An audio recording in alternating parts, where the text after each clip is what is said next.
All right, guys, what's up? It is Monero Matteo. Welcome back. We've got a video for you guys today sponsored by one of our Patreons, Josh, our right-hand man, one of the main guys of our community. We love Josh here.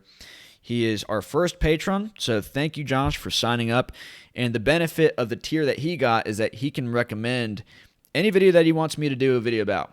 Okay, so he wanted to talk about evolution today. He wanted to talk about evolution in the context of creationism versus evolution, which I think is an interesting subject. I've been interested in evolution for a long time.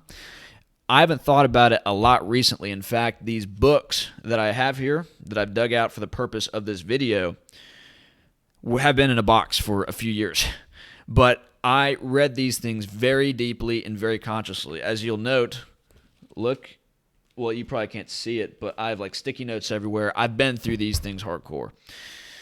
So there's a lot to get to in regards to that. And I know a lot of the main points which are made by both the creationists and the intelligent designers and the evolutionary theorists.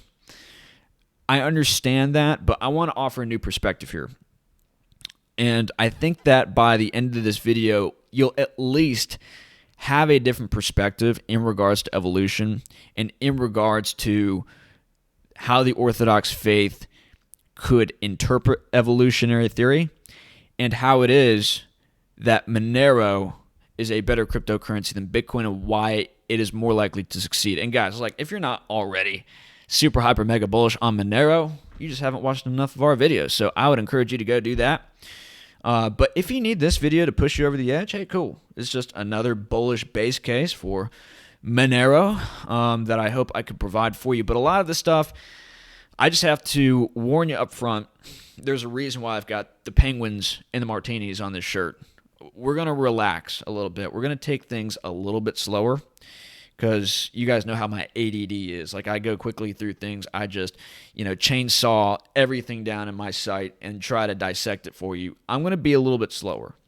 Okay. I'm going to be like a 5-star restaurant chef finessing things together into dices, if that makes sense. Okay. Like I'm trying to go slow. I'm trying to myself to digest a lot of this stuff because it could be a little bit complicated. And so I hope you'll have patience with me. I hope that you'll ask questions in the comments if you don't think that I went through a particular subject in enough depth.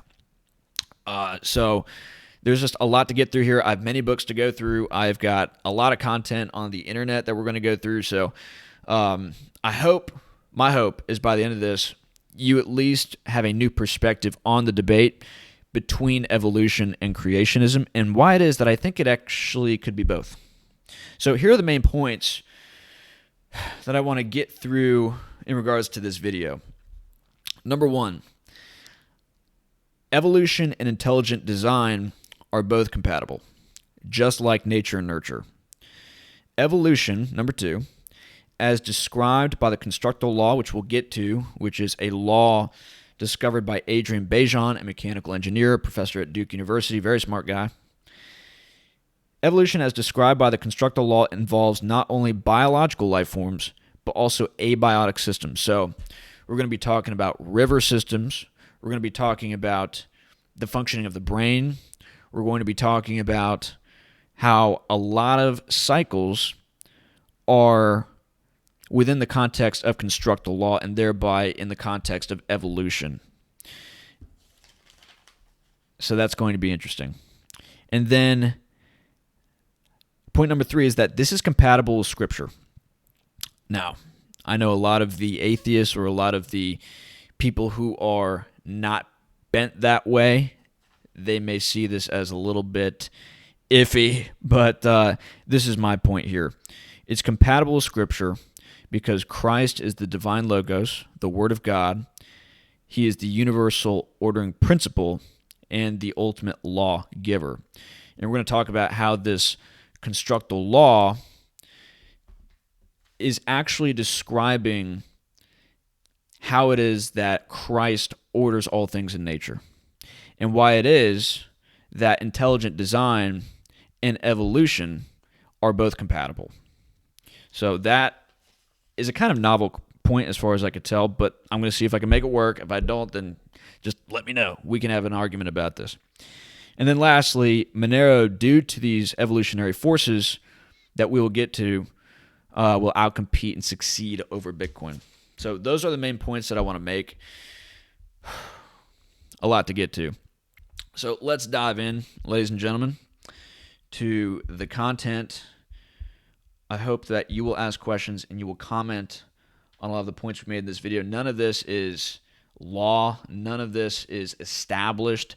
I'm just a dude who's read a lot of books, who wants to give you perspective on this, which is different than maybe the perspective you've gotten from others in this debate. So let's go firstly to this Orthodoxy and Evolution article written by Martin Kalynuk, because I know that in Orthodoxy, there is, in some instances, a strict stance in regards to how we are to perceive evolutionary theory and how it is we are to perceive the history of the earth and the history of all things, really. And I want to read this article for you because it gives a perspective that, yes, this is actually debatable. And as we went into, in regards to the symbol of faith a couple weeks ago, as long as you are on board with everything in the symbol of faith, as far as I understand, a lot of this extra stuff is debatable. It can be debated. But the symbol of faith can't be debated. That is key. That is, like, the symbol of faith is, we believe in one God, the Father, the Almighty, the maker of heaven and earth, that whole thing. As long as you are on board with everything there, you can be rightly considered Orthodox. Now, if I'm not right about that, please check me. I'm a catechumen, so I'm not like, the theologian to go to on top of the gray mountain. I have a lot to learn in regards to this. We could debate again in the comment section, but this author seems to have the perspective that evolutionary theory and orthodoxy can be compatible and reconcilable. So let's get through this. What I'll write, as always, will likely prove unpopular.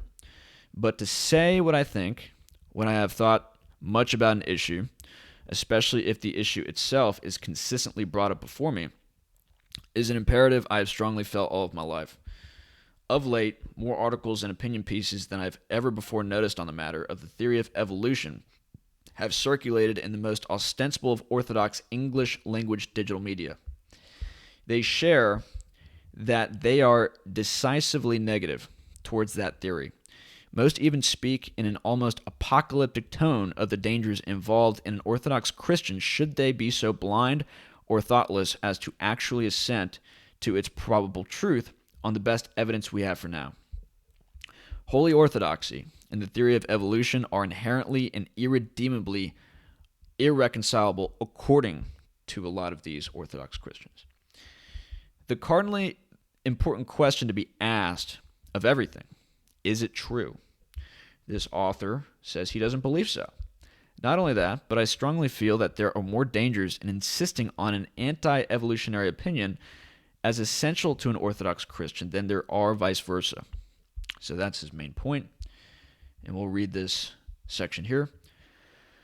First, the problem has to be framed in its basically Anglo-American context.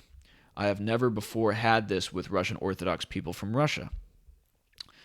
Most Russians have no difficulty in reconciling their biology classes with their orthodoxy. I even have the good luck to be friends with several biologists and people who, while not biologists by career, have completed a university-level degree in biology. They seem not to be able to see the contradiction that so troubles Western creationists. And creationism, as far as I understand, is very fundamentalist. And fundamentalist Christianity is more so Protestant than Orthodoxy. The Orthodox Church, again, as far as what I've been able to learn so far, embraces the mystical and the mystery elements of Christ and of the Bible and of the Holy Revelation, more so than the fundamentalist scripturalists who say everything in the Bible is literally true. So, to the fundamentalist creationists, the Protestants, the theory of evolution is more of a threat than it should be to Orthodox Christians who typically have a more open mind in regards to this stuff. So, moving on into the article, in fact, after The Origin of Species, the most important work in the building of modern theory of evolution is a book entitled Genetics and the Origin of Species. It integrated Darwin's account of origins with the then emergent field of genetics. It was written by Theodosius Dobansky, a glowingly brilliant mind and faithful son of the Russian Orthodox Church. And we're about to see more examples of that in how the Catholic Church built Western civilization, because what a lot of people don't realize is that a lot of the early science was supported by Christianity. And in fact, if it wasn't for Christian churches, and if it wasn't for Christendom in general, there wouldn't have been the establishment of the university system, of modern science, and the world that we live in today. Like, a lot of people have been convinced that Christian peoples and the Christian portion of the population is somehow against science, and they want to squelch science and they want to censor science. Like, this isn't true. I think what the Christians have an issue with is when the scientists go from looking to analyze nature, understand nature, and compile facts about nature to then using that information to then make claims of what people ought to do, as is happening now with the Stabby and what we should do in regards to locking down entire countries and scientists putting forth policy as to how we ought to act and what freedoms we ought to have. That's where I think a lot of Christians run into problems with scientists.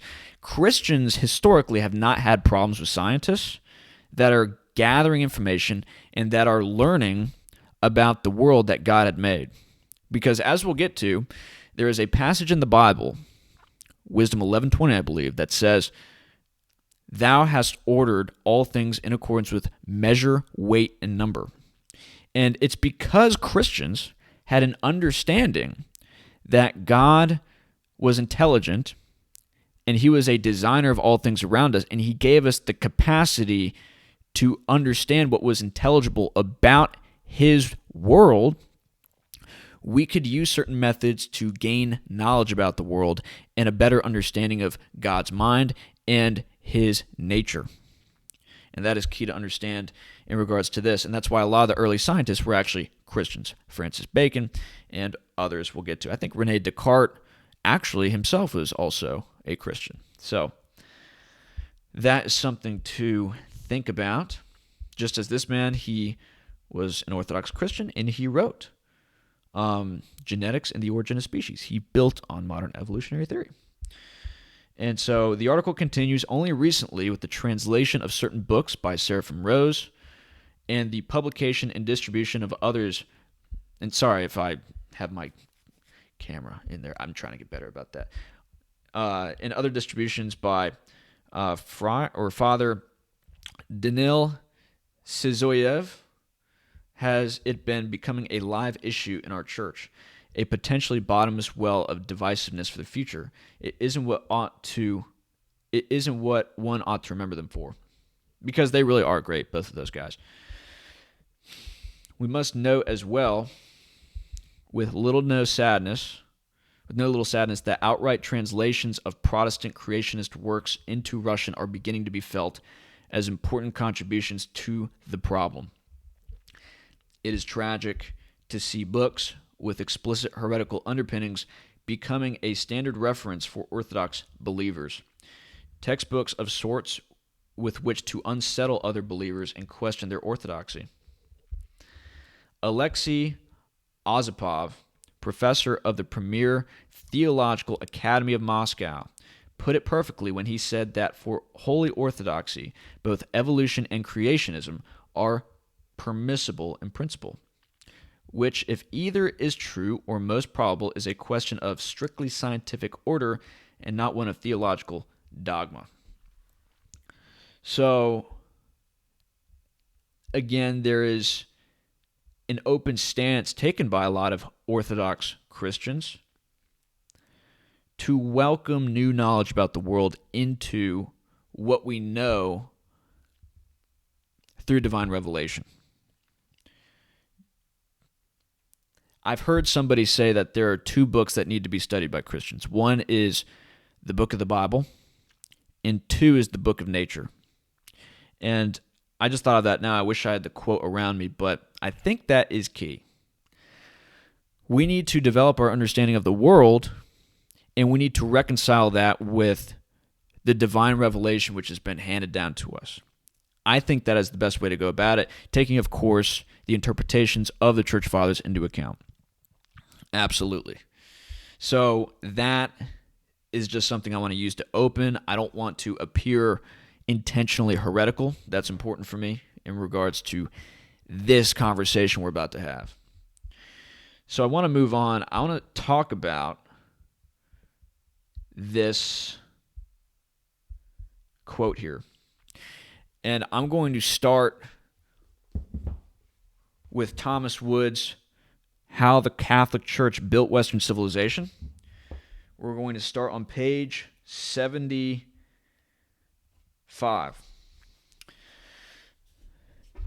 And this is the really beginning of science in the Western world. It was inspired by this quote that you can find in the Bible. So let's read here. It says, let's start from here. Father Stanley Jockey is a prize-winning historian of science with doctorates in theology and physics, whose scholarship has helped give Catholicism and scholasticism their due in development of Western science. Jackie's many books have advanced the provocative claim that far from hindering the development of science, Christian ideas helped make it possible. Jockey places great significance on the fact that the Christian tradition, from its Old Testament prehistory through the High Middle Ages and beyond, conceives of God and, by extension, His creation as rational and orderly. Throughout the Bible, the regularity of natural phenomenon is described as a reflection of God's goodness, beauty, and order. For if the Lord has quote-unquote imposed an order on the magnificent works of His wisdom, unquote, that is only because He is from everlasting to everlasting. The world, quote-unquote, writes Jockey, summing up the testimony of the Old Testament, being the handiwork of a supremely reasonable person, is endowed with lawfulness and purpose. And as we talked about here, according to James in Scripture 4:12, there is only one lawgiver and judge, the one who is able to save and destroy. Right? So many references of God being the lawgiver, which is why when it comes to the laws of physics, which we're going to get into one particular law of physics here, and also the law of thermodynamics, we're going to talk about that a little bit.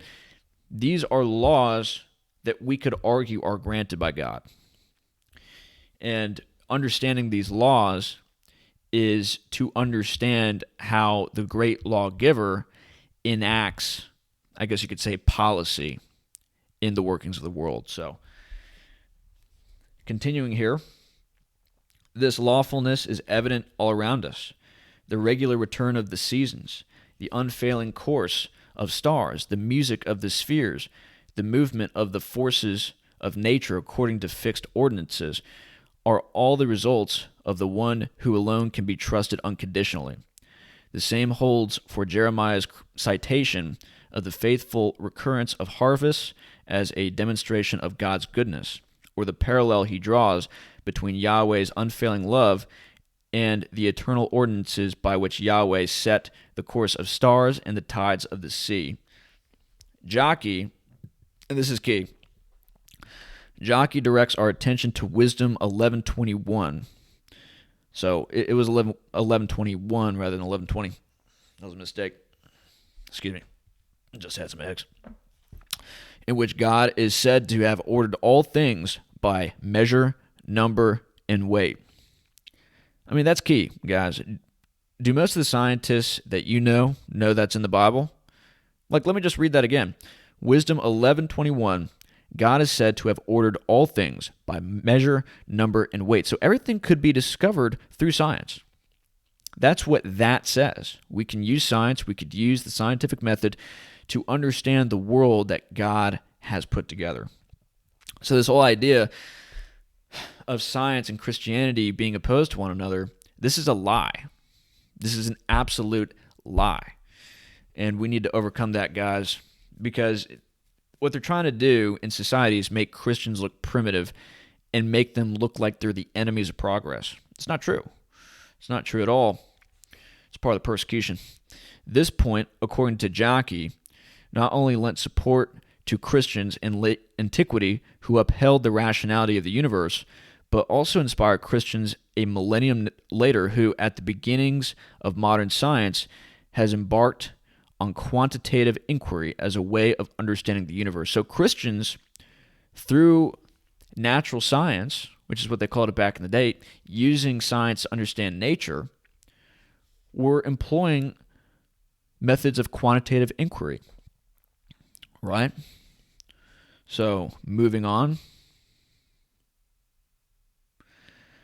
This point may appear so obvious as to be of little interest, but the idea of a rational, orderly universe, enormously fruitful and indeed indispensable for the progress of science, has eluded entire civilizations. One of Jockey's central theses is that it was not coincidental that the birth of science as a self-perpetuating field of intellectual endeavor should have occurred in a Catholic milieu. Certain fundamental Christian ideas, he suggests, have been indispensable in the emergence of scientific thought. That's key, right? Non-Christian cultures, on the other hand, did not possess the same philosophical tools and indeed were burdened by conceptual frameworks that hindered the development of science. In Science and Creation, Jockey extends this thesis to 7 great cultures: Arabic, Babylonian, Chinese, Egyptian, Greek, Hindu, and Maya. In these cultures, Jockey explains, science suffered a stillbirth. Such stillbirths can be accounted for by each of these cultures' conceptions of the universe and their lack of belief in a transcendent creator who endowed his creation with consistent physical laws. Because in Islam, Allah can kind of just do whatever he wants. He's all-powerful. He may act irrationally. He may act however it is according to his will that nobody may understand because he is too powerful to be bound by his own creation. He's too powerful to be bound by the law, the reason, and the rationality that the creation is to abide by, if that makes sense. So it's different in Christianity where this is a result of God's mind. And God's mind is intelligible because he made us in his image. He made us intelligent so that we could understand the world that he has created around us. So that's key. To the contrary, they conceived of the universe as a huge organism dominated by a pantheon of deities and destined to go through endless cycles of birth, death, and rebirth. This made the development of science impossible. The animism that characterized ancient cultures, which conceived of the divine as immanent in created things, hindered the growth of science by making the idea of constant natural laws foreign. Created things had minds and wills of their own, an idea that all but precluded the possibility of thinking of them as behaving according to regular fixed patterns. And yeah, so that is pretty interesting. That is the key point I want to make there. And it goes into more detail about all the different sects of religions and all the different diverse cultures which did not come up with scientific achievement and advancement because they didn't have the underpinnings in their theology to make that possible. And if people did come up with that stuff, likely they'd be seen as against the culture or heretical, and they'd be killed or something, right? So because it could be theologically argued that we could use science to understand the world better, even if you discovered things through science which were contradictory, or at least maybe it was perceived at the time, to the doctrine and the holy revelation, it could at least be accepted into a formal argument. It could be accepted into a scholastic sphere of intellectual debate, and that alone, that freedom of speech, that freedom to debate, which we're losing quickly now here in the West, allowed for the advancement of science. So that is key. That is absolutely key. So I wanted that to be a main underpinning to this conversation. Because, yes, Christians are not anti-science. It's just not true. So I have an outline here because there's just so much to go through. So let me see where I am in this. Okay, so now that we've set the stage, let's get into The Physics of Life by Adrian Bejan. This is, if you want to have your mind blown, you got to buy this book. The Physics of Life by Adrian Bejan. I have another book here, Design in Nature by Adrian Bejan. I think this is an earlier work of his. This is the first one that I got. Yeah, I've marked this one up pretty good. This one I still haven't read. I've had it for a long time. Freedom and Evolution, Hierarchy in Nature, Society, and Science. And the reason it's called Freedom and Evolution is because the main point he wants to make is that systems cannot evolve if they do not have freedom to do so. And so that's one of the main points I want to make in regards to Bitcoin, because I think that the government, with its growing technocratic totalitarianism, is going to squelch the freedom of people involved in public blockchains. And that being said, if you're involved in private blockchains, you have more freedom to adapt to the circumstances around you. And that alone gives it a great evolutionary advantage over public blockchains. So that is just a point that I wanted to preface and stick out there. Okay, so we're going to read through this a little bit. We're going to make points on the way. But this is absolutely fascinating. You guys are going to love this. So, to live or not to live, that is not even a question. Life is a universal tendency in nature. It is physical movement with the freedom to change. Every moving, flowing, and hurtling thing exhibits the tendency to move more easily and to keep moving by changing its configuration, path, and rhythm. So, sorry, I have like these burps getting caught up in my lungs here. I'm trying to blastoise it out. So what he's basically saying here, guys, is that every thing in nature, every coherent system is trying to evolve so that it could more efficiently move whatever matter, whatever energy is flowing through it in relation to its environment, right? So we'll get into more detail about that later. This evolutionary flow organization and its end, death, are nature, the animate and inanimate realms together. So he's basically making the case here. He's just pointing out the arguments he's looking to make throughout the book. So the question is, what is life as physics? Why do life, death, and evolution happen? In this book, I answer this question. In fact, had I not known the answer, I would not have been able to formulate the question about what life is. And guys, the question of life is no simple matter. This has been debated for a long time because let's get to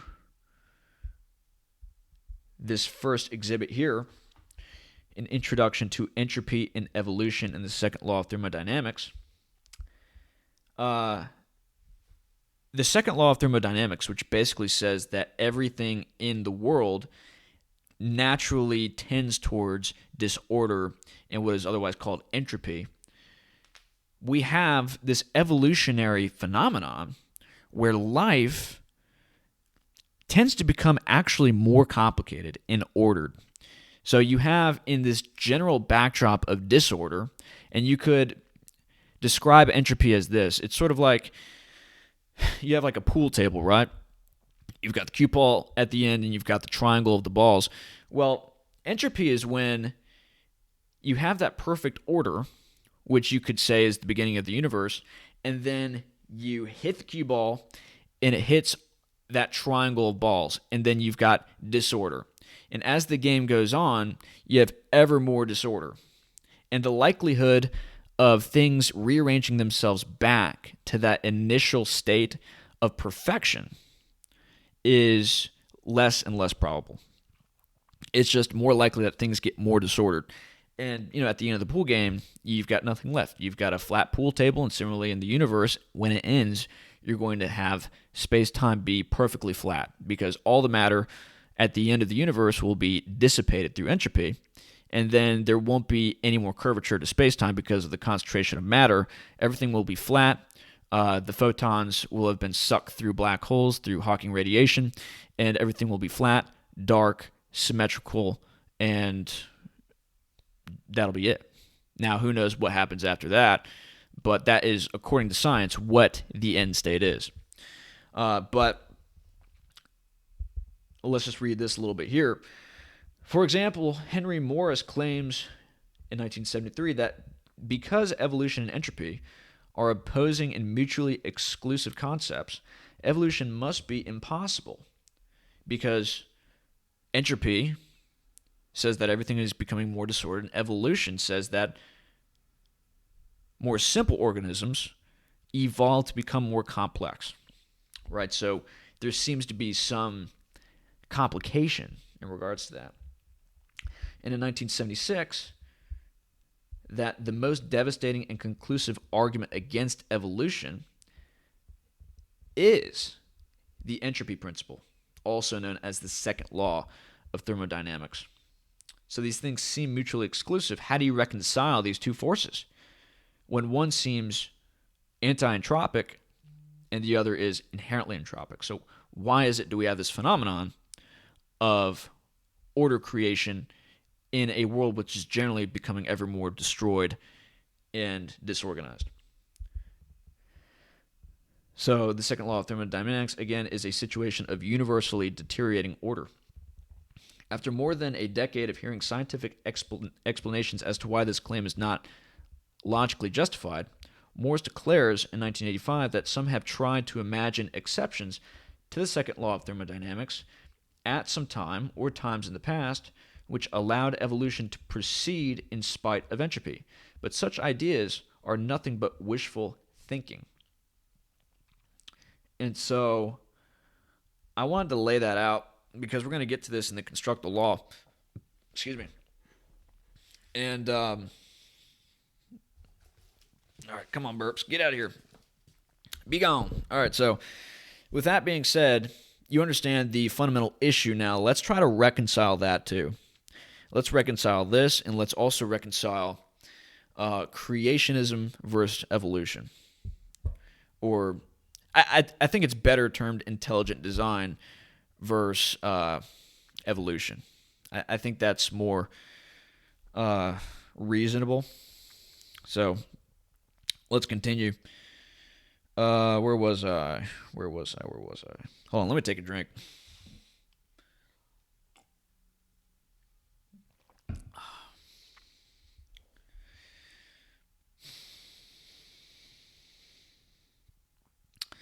In nature, nothing moves unless it is driven, forced, pushed, or pulled.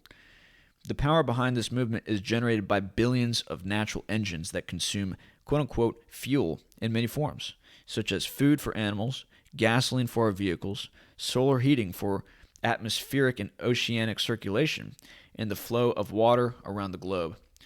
The generated movement destroys its power instantly, and it dissipates it in breaks, quote-unquote, while penetrating and displacing its ambient, which resists the movement. Now, that's all pretty heady stuff.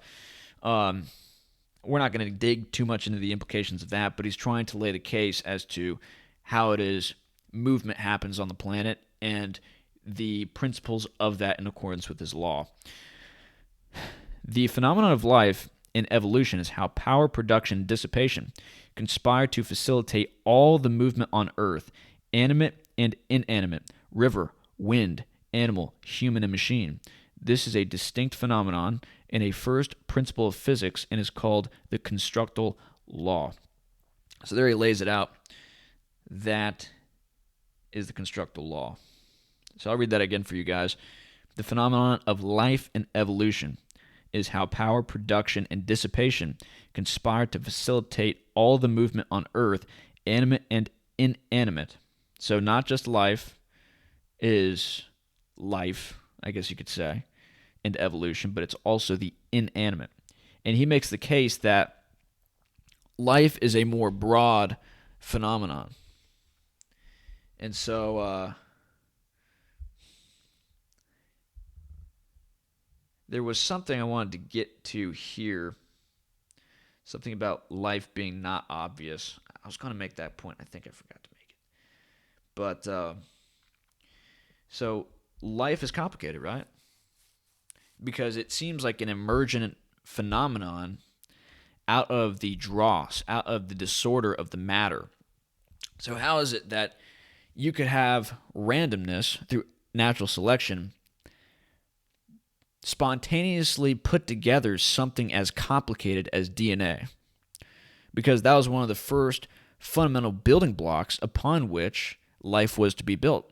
And you look at the structure of DNA, it is impossibly complicated. We still don't have a full map of DNA. They're still mapping it out. They've been doing it for decades.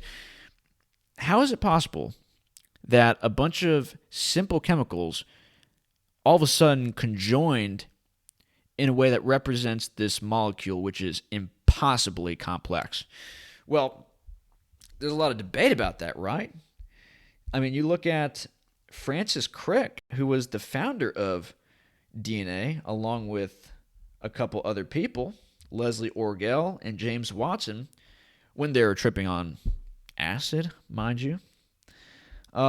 This is what they have to say about how DNA made it to Earth.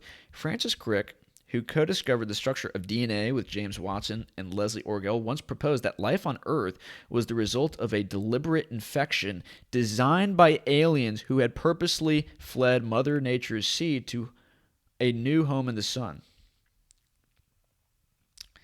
So this theory was called panspermia. Crick and Orgel proposed their directed panspermia theory at a conference on communication with extraterrestrial intelligence organized by Carl Sagan. We love Carl Sagan. And this theory, which they described as a highly unorthodox proposal and bold speculation, was presented as plausible scientific hypothesis. So guys, it was such a complicated molecule, which baffled scientists so much that they literally had to bring aliens into the mix. Like, how did this complicated molecule, which again is the underpinning for all life on Earth, come out of the molecular soup of 750 billion years ago to then start the trek, which after 750 billion years ends up with us, the most complicated, most amazing, most awe-inspiring and astonishing creation of all, the human being. How does this happen? Well, they thought it was aliens. But that introduces a kind of infinite recursive problem, right? It's like, well, okay, well, if aliens made this, then what are the aliens made of? Are they not made of DNA? How did aliens come to be? So it just pushes the problem that next step back. And so there's somebody else who made a claim, DNA, junkyard, what was it, a hurricane or something?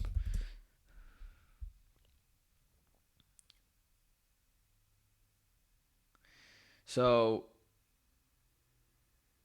somebody had said, according to a co-discoverer of the DNA structure of the DNA molecule in 1953, it is...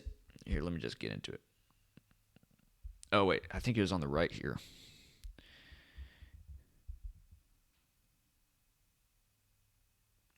So this scientist said the likelihood of DNA randomly formulating in the molecular soup of the early Earth was comparable to the chance that a tornado sweeping through a junkyard might assemble a Boeing 747.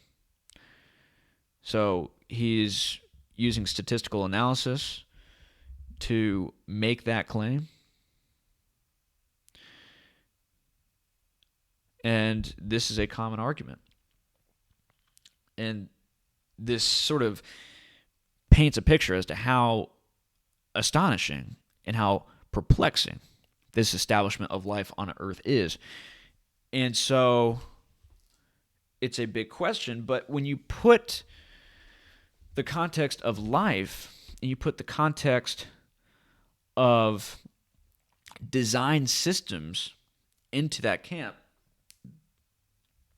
and then you read this quote, which I love this quote, guys. This is from Scripture, John 14:6, where Jesus said, I am the way, the truth, and the life. And he is all eternal. He is the great logos, the ordering principle of all. We could make the claim that all is life through Jesus. Now that sounds animistic. That sounds like we're saying everything is alive. But could that quote be interpreted in this context? I want to leave that open for questioning. I just want to make that statement. I want to see what you guys think of that. Because this author right here, Adrian Bejan, he is looking to claim that life, quote unquote, is a universal tendency in nature. And it is the establishment of a system which has a design which evolves and adapts to its environment so that it could process with optimal efficiency and efficacy matter and energy through the system that it creates through evolution. And evolution is all about these systems, these self-organizing systems, through time, moving matter and energy efficiently and effectively, increasingly through space-time. That is his claim. And I know that is complicated. I know you may have not heard that before, and that sounds wild. So I want to continue to read so that we could flesh that out a little bit. So here he's talking here. Hold on, let me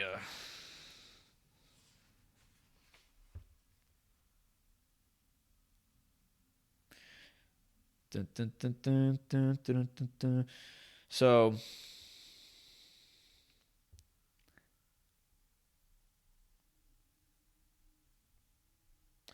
yeah, that's an interesting thing. Let's start here. The evolution of anything that moves on Earth, including human movement, leads to hierarchy in movement naturally. And one of the common designs, ladies and gentlemen, for evolution, for allowing matter and energy to move across space-time efficiently and effective, is the hierarchy. That's why I am rather careful not to call myself an anarchist, because anarchist means no gods and no masters. And there are some other etymological descriptions of anarchy which say that it is to be against hierarchy. And a lot of the anarcho-communists are against hierarchy. They don't like hierarchy at all, but that in and of itself is anti-life, because hierarchy is everywhere. It's everywhere in you too. So I want to read this real quick, and then we're going to look at many examples of hierarchy in nature. And when you look at these examples and you look at this pattern, which seems to overlay itself throughout many, many layers of reality, you are going to think to yourself, wow, like intelligent design, it must be real. But this is a part of evolution. And this is the critical point I want to make, ladies and gentlemen. So let me read this. The evolution of anything that moves on Earth, including human movement, leads to hierarchy in movement naturally. Again, back to the book. The world is an exquisite fabric of superimposed river basins of flows that distinguish themselves through their hierarchy. Few large channels flow together with many small channels, and they depend on and mutually benefit each other in order to move effectively and with lasting power. And so that sounds like some things which may be coming to your mind, right? 2 ways to flow, fast and slow, are much better than one. The fast are the few large, and the slow are many small. This is the way to serve with flow an entire area or volume. So, a particular area in space-time, a design or a system establishes itself in this niche, I guess you could say, in this area, and through the process of evolution establishes these hierarchical designs in order to better process all the matter and energy which is in that area, and then, assuming it's an open system, comes into that area. And we'll take a better look at that. I'll give you guys some imagery. We see this hierarchy occurring naturally everywhere, from traffic in the city to oxygen transport in the lung, and fast and slow thinking in the flow architecture of the brain. So let's take a look, ladies and gentlemen, at this, just so you guys can sort of see what he's talking about here.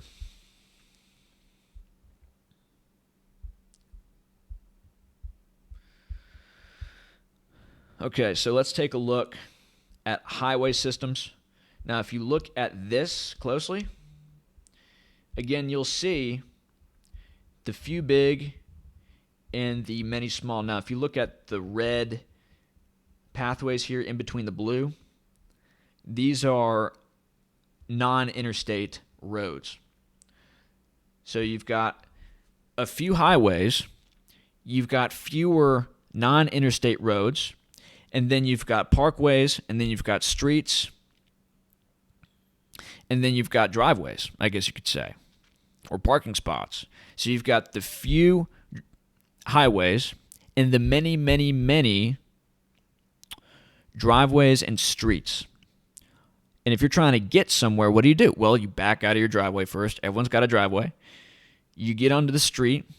A few more people will use the same street. And then you get onto a road.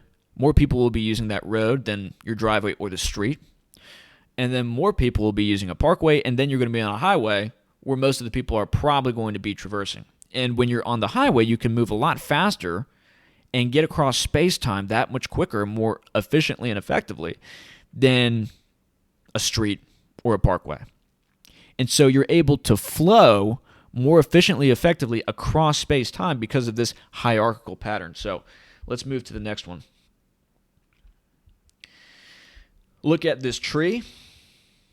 And the interesting thing about trees is that their evolutionary function is integral to the water cycle. Wherever you have water pooling, wherever you have a lot of precipitation, you have the establishment of trees. Why? Because trees, their primary function is to channel water from the ground back into the air, and all of these leaves, through their stomata, I believe is the word for it, the holes, the pores of the leaves, they respire the water back into the air. And the trees are serving as sort of channels from the ground to the sky for water to pass through and flow throughout the world. So trees, you see a hierarchy again. What is flowing through the tree? Well, it's not cars, as was the case with the highway. It is water in this case. And so the trees evolve to most efficiently and effectively have water flow throughout the world and facilitate that process. So look, you have the tree trunk right here, and then you've got some branches, and then you've got stems. You've got one big tree trunk, you've got more branches, and then you've got more stems, and then you've got many, many leaves, right? So you have perhaps a few leaves on each stem, and you've got a few stems on each branch, and then you've got more branches on the trunk. So hierarchical formation you see there again. Now look at your neuronal structure for your brain. You see similarities, right? So you have a brain cell here. and you've got the dendrites and the axons, and you have some brain cells which may have more dendrites and axons and connections with other brain cells because you use maybe that memory or that thought more than you use others. And if you don't use particular knowledge sets as much as other knowledge sets, then the dendrites and the axons will actually die off from those brain cells. And instead, there will be more condensation and more condensing of the dendrites and the axons to the structures which already exist and are used more frequently, which is why you establish muscle memory, which is why you establish very intuitive thought in regards to certain things, if that makes sense. So we see it there again, hierarchical formation. So the lungs is another example.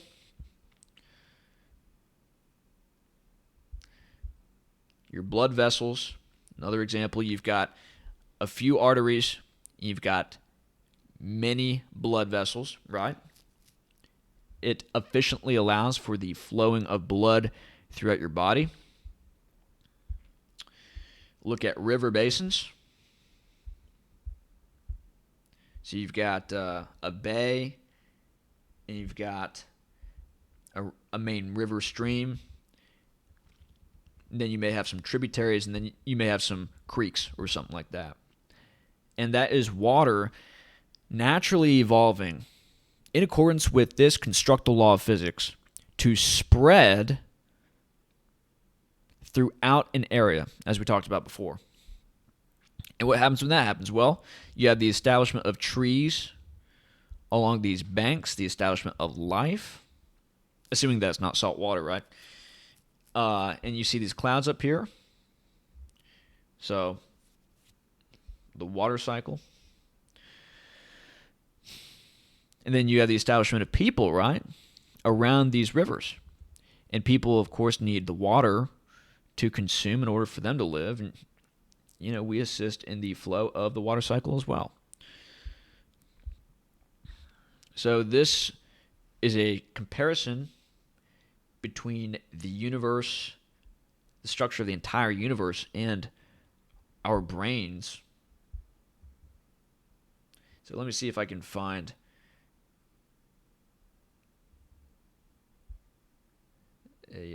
a decent article on this. So this is interestingengineering.com. A neuroscientist and an astrophysicist compare the complex structures of galaxies and neural networks. So you can see a similar network type of establishment there for the same reason, for the movement of matter and energy across space-time in an ever more efficient way. Now, a couple more examples here. This is the internet. This is a map of the internet. It looks very similar to these other examples, right?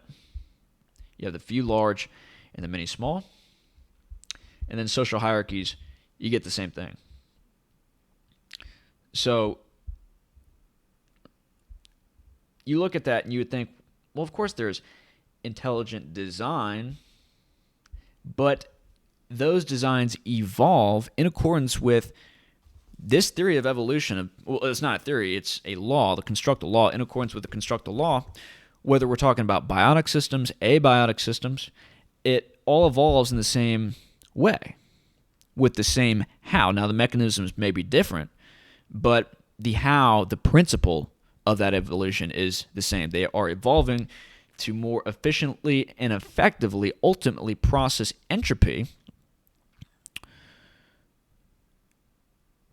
through space-time. And so that is key. That is absolutely key. And one thing I want to get into here, and this is a talk about the logos, talk about the Word of God.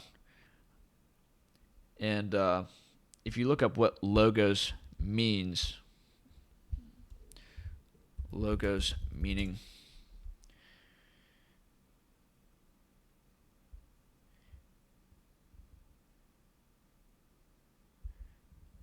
So you'll look at ground, plea, opinion, word, speech. And just an interesting thing. Cymatics. Have you guys looked into cymatics before?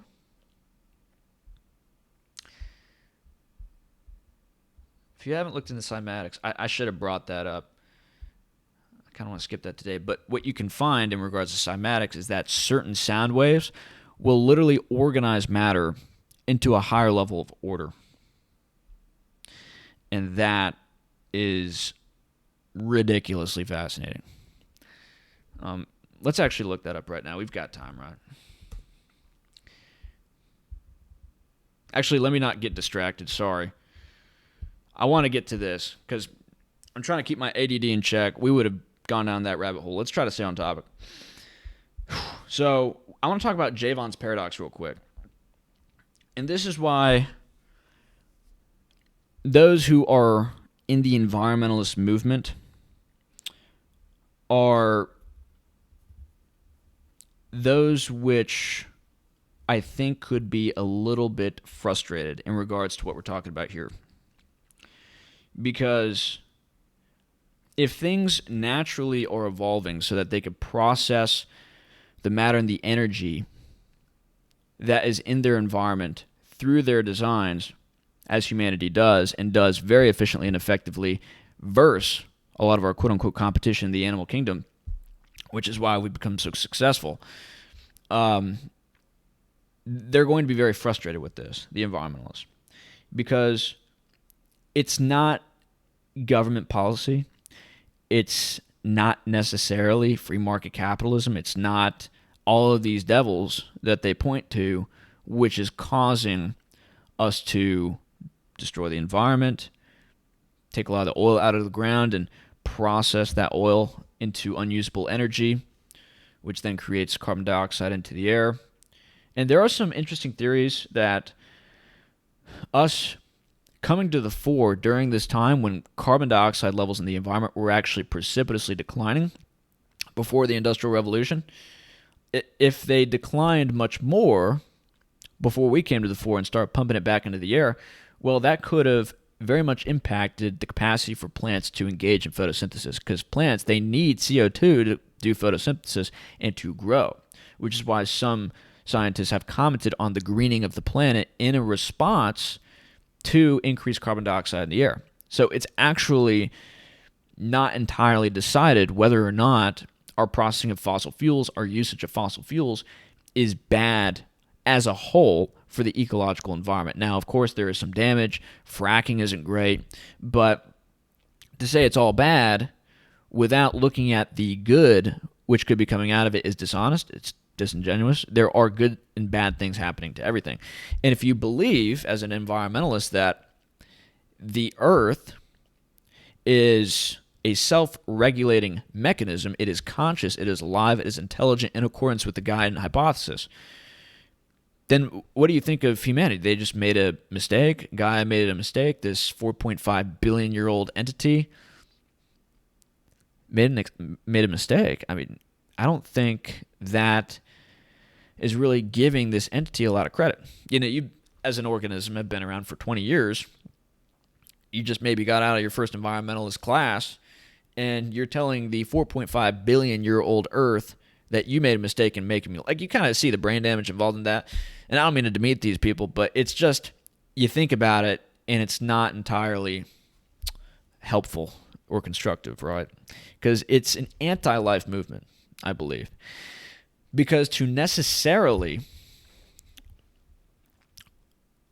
prevent people from doing what it is that they have naturally evolved to do, which is to process matter around them, to consume the matter around them, and to reproduce and to consume more and more and more, which is what every organism does until it reaches carrying capacity. To try to prevent them from doing that is to necessitate tyranny. It's saying, and Robert Zubrin has a great argument in regards to this. He says, climate change is a problem. Therefore, and it's a problem because of unmitigated human action. Therefore, human action must be curtailed. Therefore, tyranny is necessary.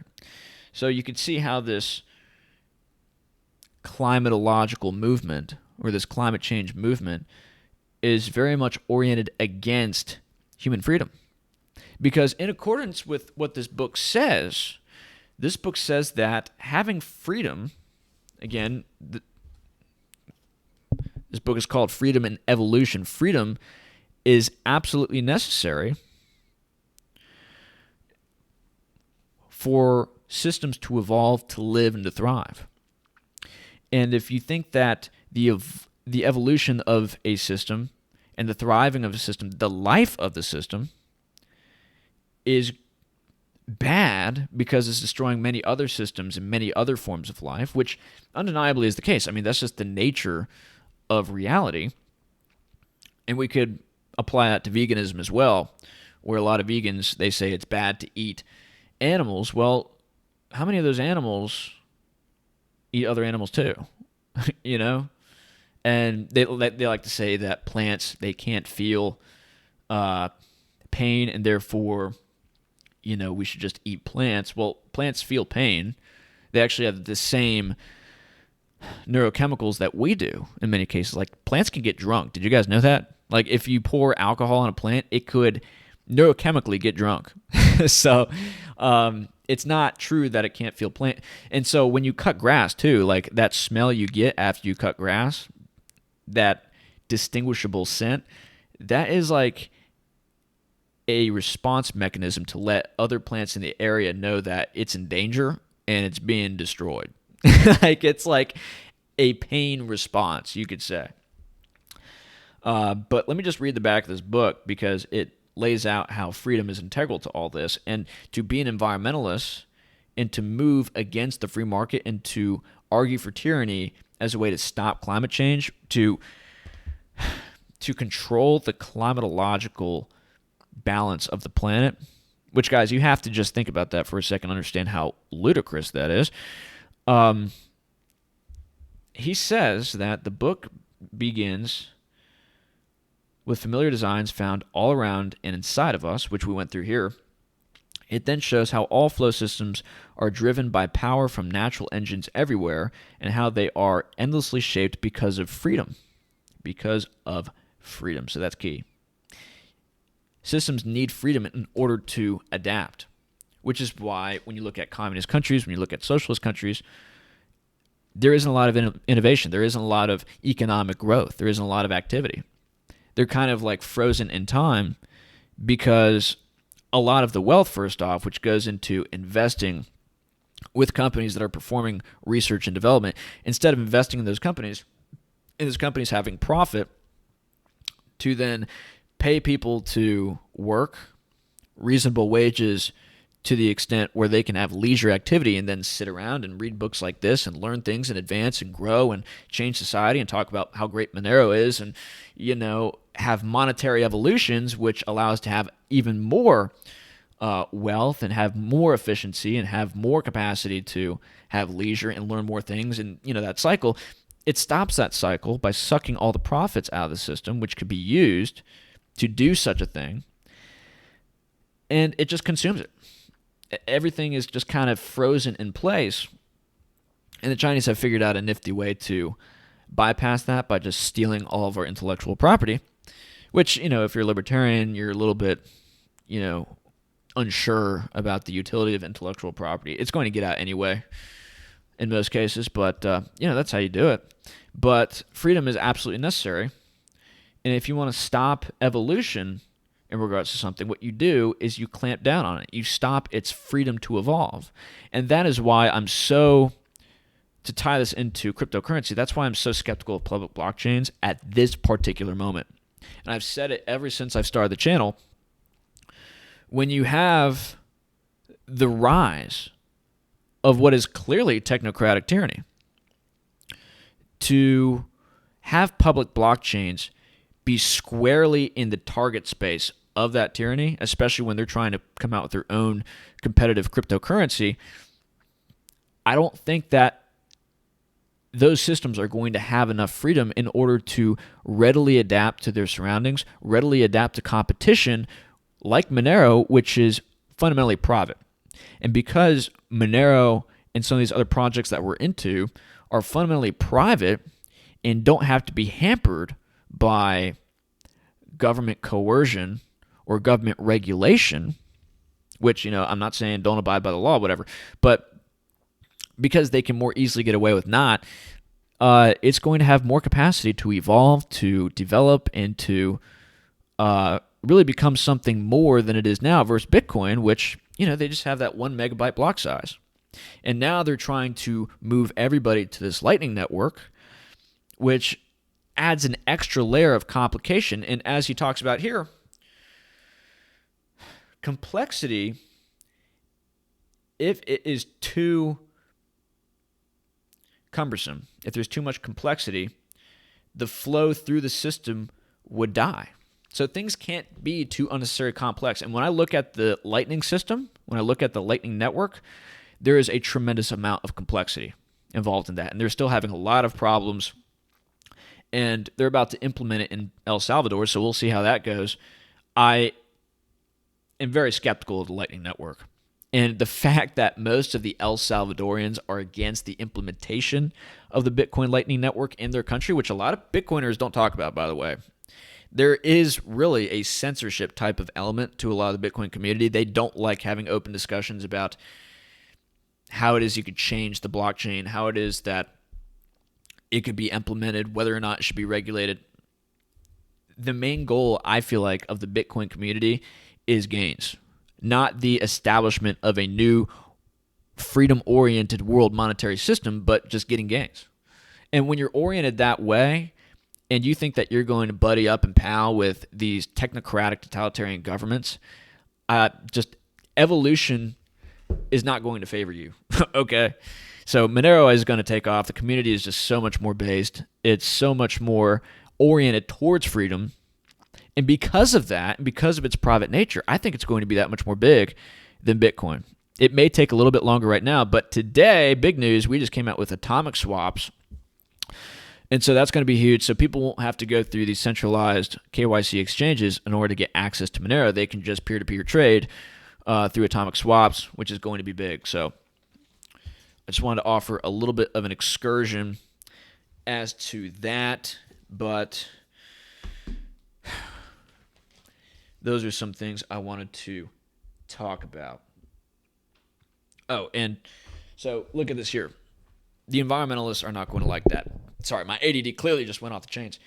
But the environmentalists are all about establishing more efficient ways to do this because they think it's better for the environment.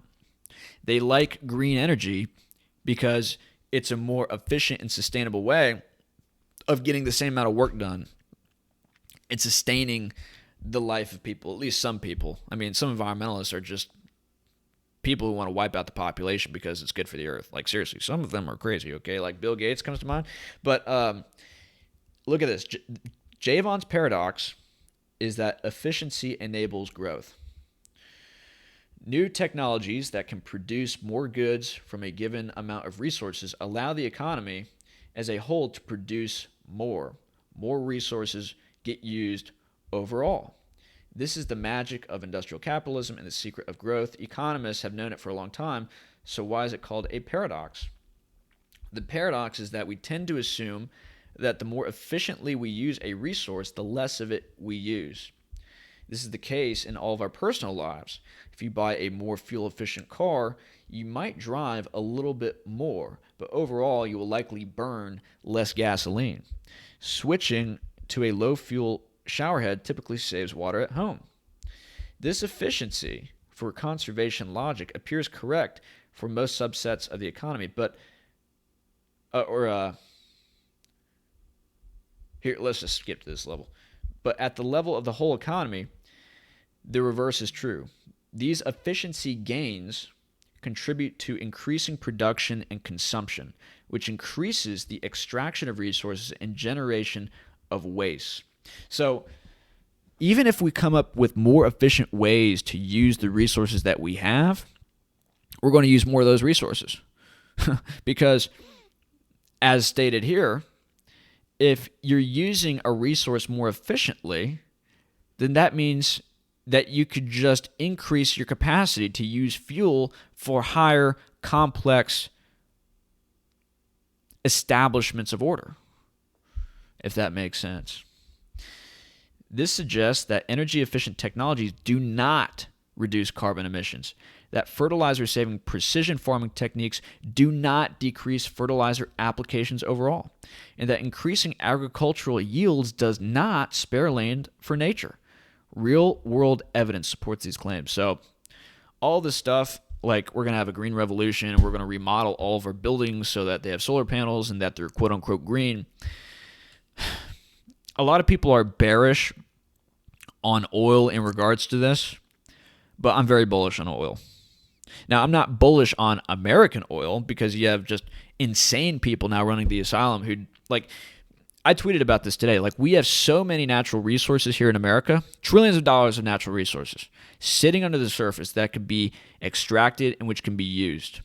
But we don't have the freedom, again, we don't have the freedom to use this and to become self-sufficient.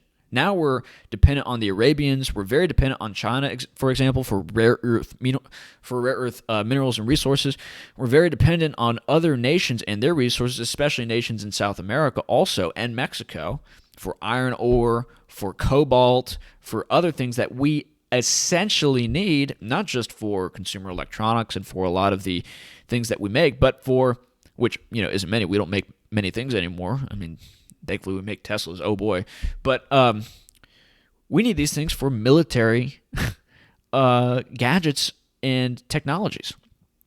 And if we're dependent on China for rare earth minerals, which are used for radar technology and which are used for geospatial technology, that's going to be a problem.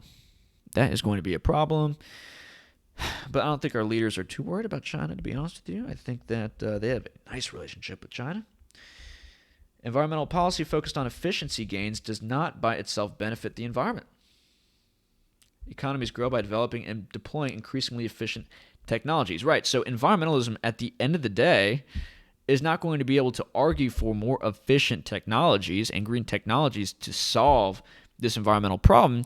They're going to have to squelch freedom. Tyranny is going to have to be necessary, and we've already seen some inclinations of this, where during the last lockdown, it was said by some publications, I think it was The Guardian, that they said,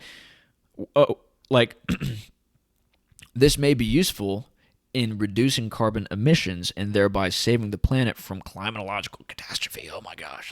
So they're already talking about keeping us on a permanent lockdown, employing total tyranny in order to save us from this so-called climatological disaster.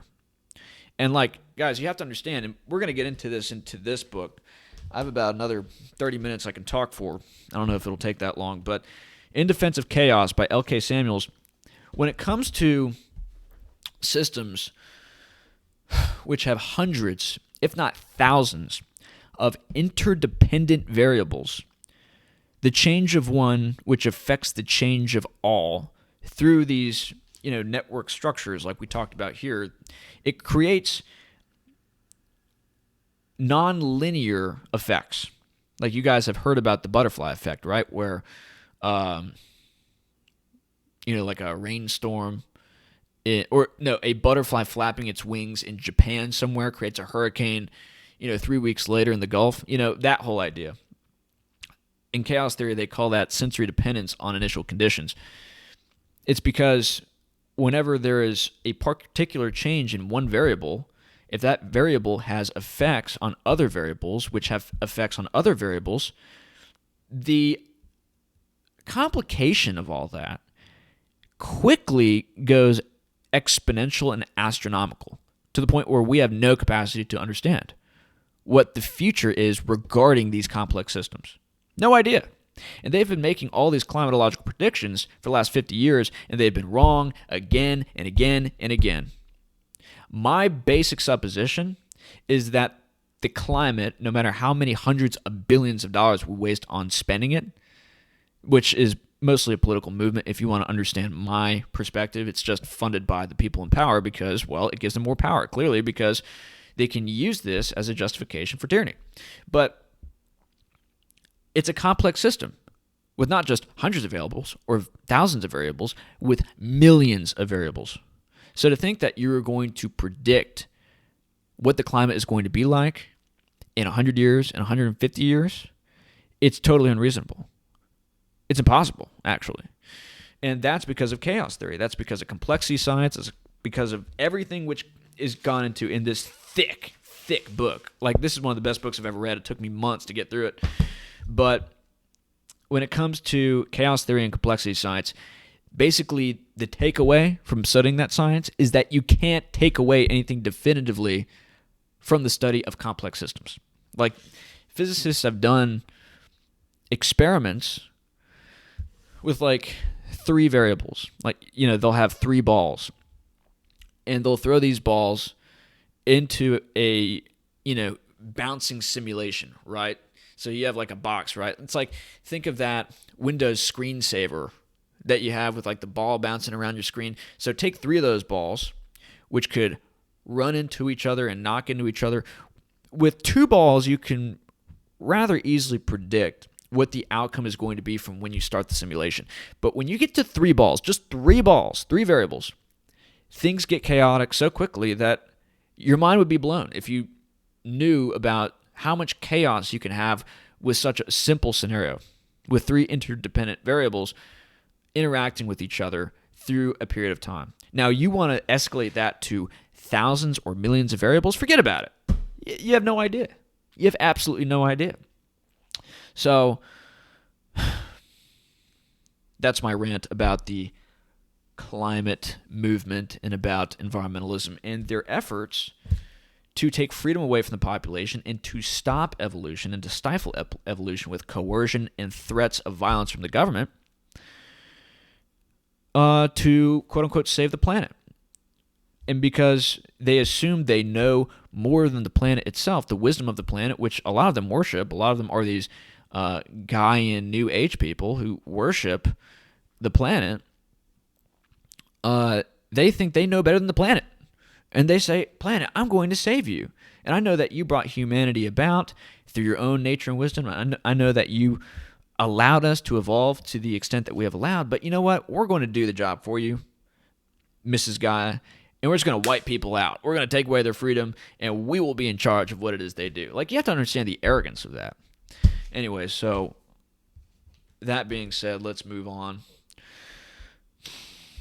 I think that's all I want to get to as far as these tabs go. So let's go full screen.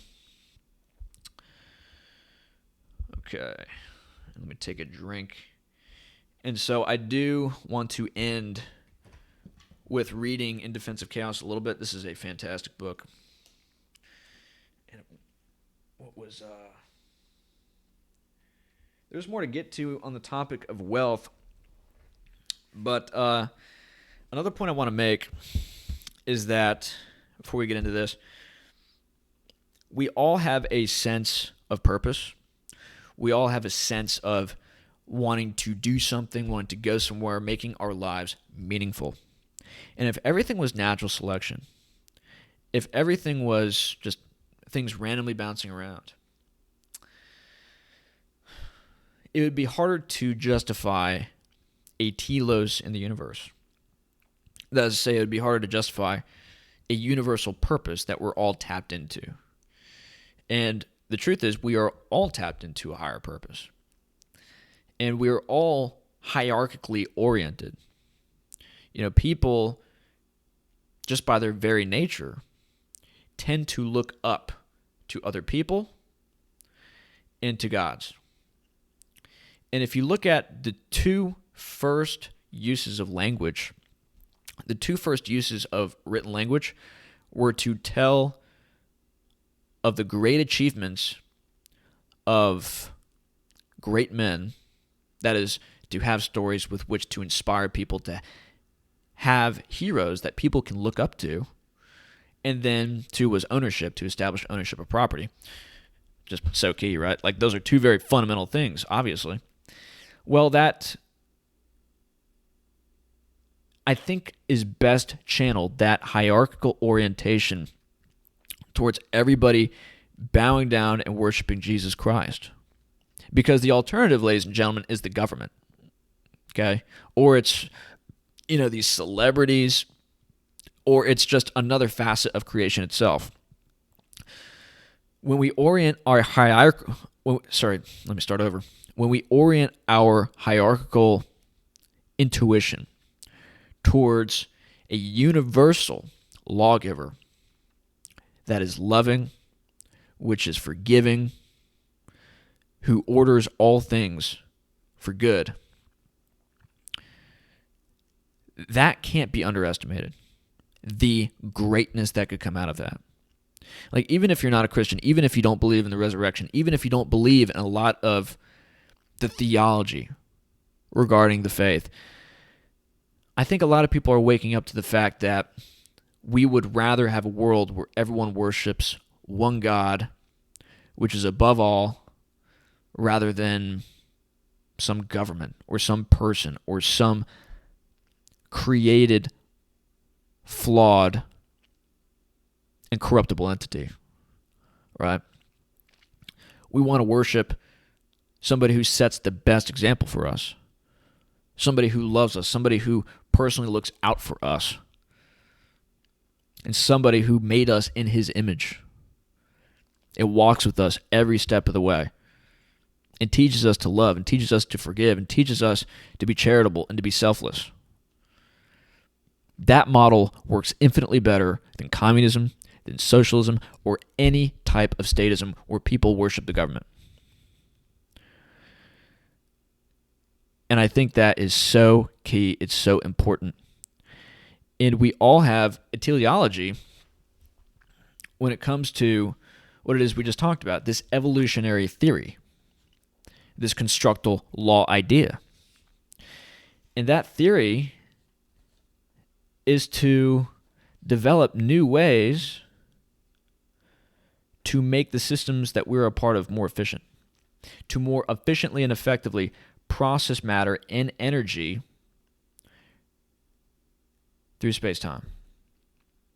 So even if you're not spiritually oriented towards Christ, this is still a way, this evolutionary idea, which begets all of the beautiful things we see in the world.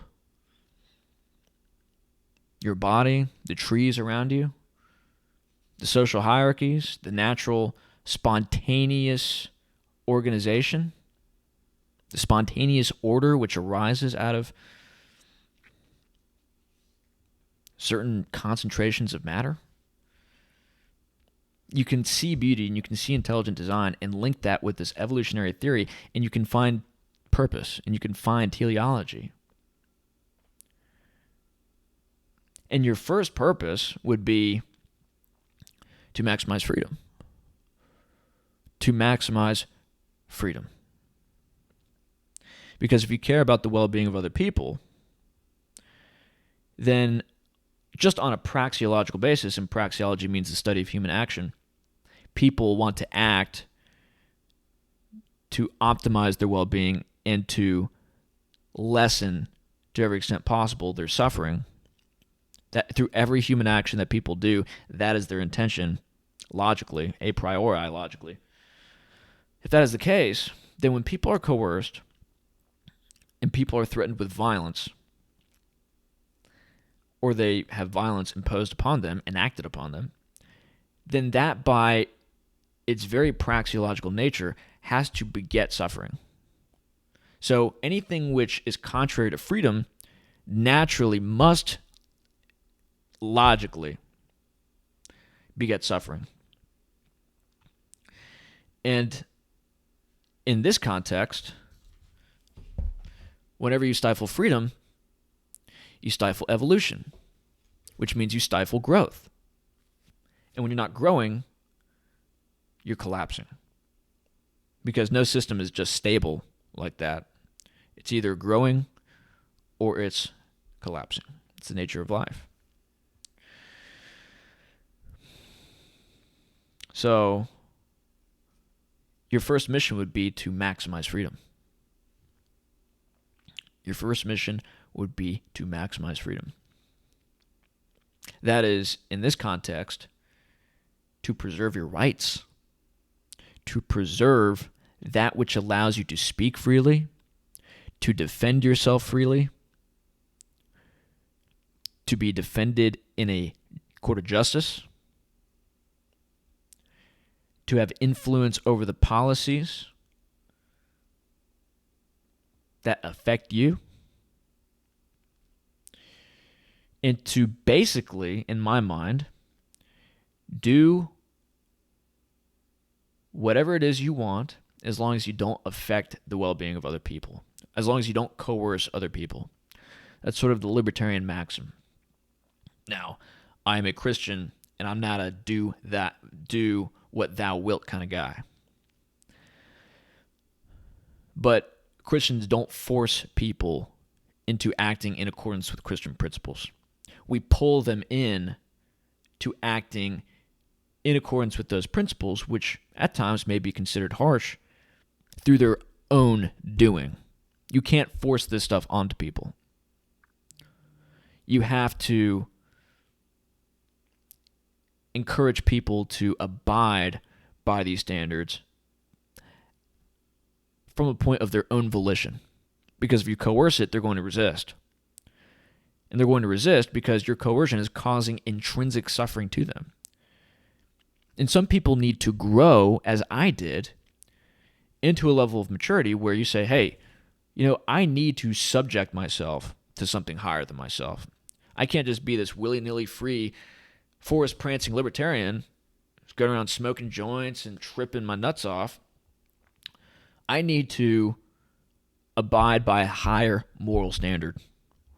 I need to make Jesus Christ my king, and I need to submit myself to his commandments, and then I can have a great life. If I can do that through my own volition and other people can do that, and there is no external coercion needing to get involved, I think that would be a beautiful world. I think that would be a very, very beautiful world. It can't be done through force, though. It has to be done through persuasion. And unfortunately, in our time, I think the great persuader is going to be enormous amounts of suffering. I think it's going to be enormous amounts of human misery and suffering. Look at Russia. Look at what they experienced in the 20th century. They had millions upon millions of people die and suffer in wars. You had millions upon millions of people die and suffer through starvation. Many were sent to work camps to be turned into gulag serfs in a frozen, bitter cold Siberian wasteland. The suffering that the Russian people experienced throughout the 20th century is perhaps worse than any suffering experienced by any other nation at any other time, except for maybe like Genghis Khan or whatever. That may be a too big a statement. Okay. A lot of suffering happened, okay? Because of communism, because of people who stole their freedom and became gods. Became gods, or wanted to anyway. They became total satanic demons. That's ultimately what happened. And what's going on now? Well, Russia is currently building a new church every week. Their population is growing, unlike ours. They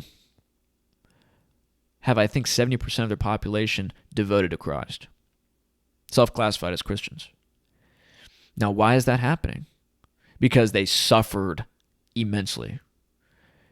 And a lot of the Russian people just thought to themselves and said, hey, we definitely want to avoid that again. How about we all just collectively agree to abide by certain commandments, and I think this will work out. Excuse me. And I think we in the West, unfortunately, are going to need to go through that process. And the process has already been initiated through all the sin which has already happened over the last 50 years. 50 million aborted babies. $28 trillion of debt, which is just going to be tacked onto the unborn children to pay. these overseas wars, which are really just money laundering operations to steal wealth from the public and from the unborn, and use other people's human suffering as an excuse to do that. I mean, the amount of evil which has been conducted in this country, and I could go on for a long time, is going to have to be paid for. The scales of justice are going to have to be balanced. And we're going to have to be punished for our sins. And I pray that we repent so that we can understand that this suffering is necessary for us to grow and to learn from our mistakes and from our past actions. And hopefully we can come to Christ and we can understand that Christ is ultimately King. And we need to bow before him, and through our own volition, through our love of God, act in a manner which is civilized,